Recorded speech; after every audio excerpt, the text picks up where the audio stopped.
বারো মাসে ১৩ পার্বণের বাঙালির প্রাণের উৎসব পহেলা বৈশাখ।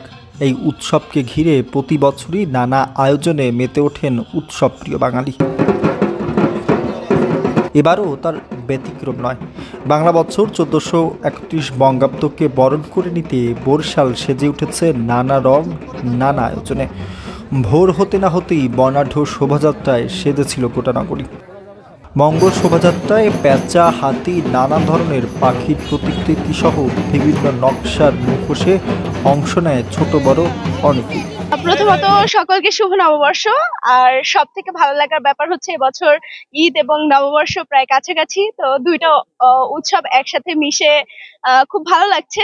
ঈদের পরেই নববর্ষের জন্য এলাম আজকের প্রথমে মঙ্গল শোভাযাত্রা দেখলাম, এরপরে এখানে উদীচী এবং চারুকলা মেবি তারা অনুষ্ঠানের আয়োজন করেছে এবং মেলার আয়োজন হয়েছে, সব দেখে খুব ভালো লাগছে। শোভাযাত্রার পরপরই বরিশালের বিএম স্কুল প্রাঙ্গণে মিলিত হন সকলে। সাংস্কৃতিক অনুষ্ঠানের মাধ্যমে গানের তালে তালে মেতে ওঠেন আগতরা। পয়লা বৈশাখ তাদের প্রাণের উৎসব। বছরের পর বছর এই আয়োজন বাঙালির ঐতিহ্যকে বহন করে। ছোটবেলা থেকেই পরিবার থেকে সাংস্কৃতিক অঙ্গনে থেকেছি, ভালো লাগে ছোটবেলা থেকেই প্রত্যেকবার পহেলা বৈশাখ, অন্যান্য সাংস্কৃতিক অঙ্গনে। এবং পহেলা বৈশাখে আসার মূলত কারণ হচ্ছে যে আমরা যে অসাম্প্রদায়িক একটা বাংলাদেশ যে তৈরি হওয়ার যে প্রবণতা, সেইটা মানে আরো ভাবে নতুন ভাবে শিখতে চাচ্ছি, নতুন ভাবে জানতে চাচ্ছি, নতুন ভাবে জানাতে চাচ্ছি। এখানে আসা প্রত্যেক বছর এখানে বৈশাখী মেলা হয়, আর এটা ৩ দিন ব্যাপী চলে। আর এখানে অনেক সুন্দর গান শোনা যায়, অনেক বিভিন্ন অনুষ্ঠান হয় সাংস্কৃতিক, বাংলার ঐতিহ্যকে ধরে রাখা। তো এটা দেখার জন্যই আমরা আসছি।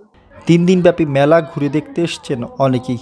মেলা ঘুরে ছবি তোলা কিংবা বিভিন্ন রকমারি জিনিস কিনেছেন মেলায় আগতরা। অনেকে বলছেন এই মেলায় এলে অন্যরকম একটা ভালো লাগা কাজ করে। বাঙালির কৃষ্টি ফুটিয়ে তোলার এক চেষ্টা এই পয়লা বৈশাখের উৎসব।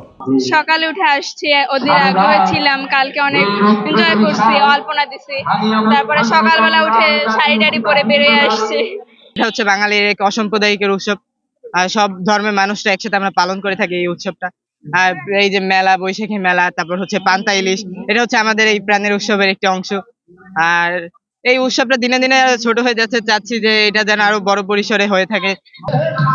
আজকাল আমরা দেখছি এই মঙ্গল শোভাযাত্রাকে নিয়ে বিভিন্ন ধরনের মতবাদ তৈরি হচ্ছে। আসলে আমরা চাই সকল মতভেদের ঊর্ধ্বে, যেমন শত শত মানুষ আজকে বরিশালের এই মঙ্গল শোভাযাত্রায় সামিল হয়েছে, হিন্দু ধর্মাবলম্বীও এসেছে, আবার হিজাব পরিহিত আমার বোনও এসেছে। সবাই মিলে অসাম্প্রদায়িক বাংলাদেশের যে প্রতীক, বাংলাদেশের সংস্কৃতির যে প্রতীক, এই মঙ্গল শোভাযাত্রা চলমান থাকুক, আমাদের ঐতিহ্য সংস্কৃতি বাংলাদেশের উন্নয়নের মতো এগিয়ে যাক। সবাইকে নববর্ষের শুভেচ্ছা। আয়োজকরা বলছেন এমন আয়োজন করতে পেরে আনন্দিত তারা। তাদের এই আয়োজন তখনই সফল হয় যখন সকলের অংশগ্রহণে মুখরিত হয় এই আয়োজনের স্থল। উদীচী ৩ দিন ব্যাপী বৈশাখ মেলা হয়।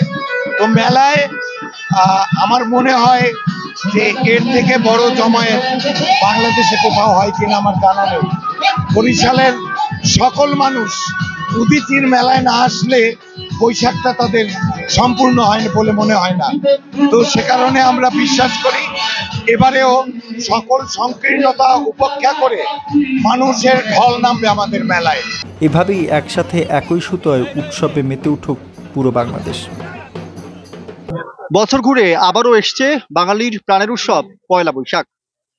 উৎসবের আমেজে মেতেছেন বয়স্ক, শিশু কিশোর থেকে শুরু করে সবাই। সাম্প্রদায়িকতার পথে না হেঁটে সবাই হাঁটবেন সমৃদ্ধির পথে, এমনটাই প্রত্যাশা করছেন এখানে আগত সকলে। আসিফ ইকবাল, মতবাদ, বরিশাল।